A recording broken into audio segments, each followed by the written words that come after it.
नमस्कार, पुणेकर बोलतोय. परवा आपण बहुतेक सगळ्यांनीच ही निसर्गाने रंगांची केलेली सुंदर उधळण ही ब्युटिफुल पेंटिंग आपापल्या स्टेटसवर ठेवलं.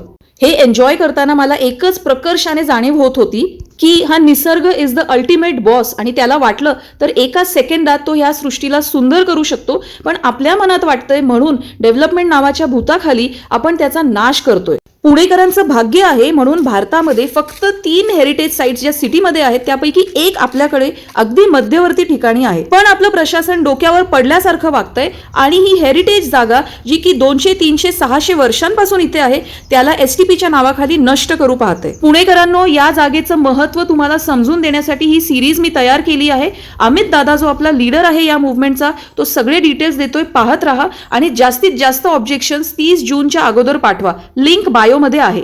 हाय अमित दादा. Hi. तर आपण आता कुठे आहोत? We are in what is called Pune's Biodiversity Heritage Site. This is a one of a kind out of 44 in India. In the urban spaces, there are only 2 cities which have notified biodiversity heritage sites. Pune and you have Bangalore which has 2. So you have 3 biodiversity heritage sites totally in cities.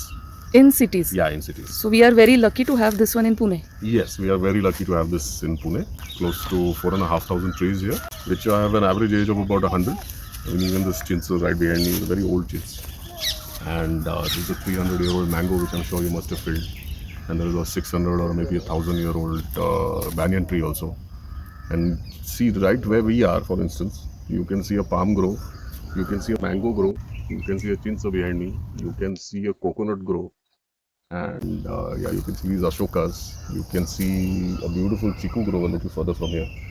And you have these beautiful jackfruits and cashew, all of them in this span of just this little space. So that's why this is such a piece of heritage which needs to be conserved no matter what. So we need to conserve this. म्हणजे ह्याच्यामध्ये काही problem आहे की आम्हाला, कारण मलाही माहीत नाहीये ही जागा, मी पहिल्यांदाच आली आहे.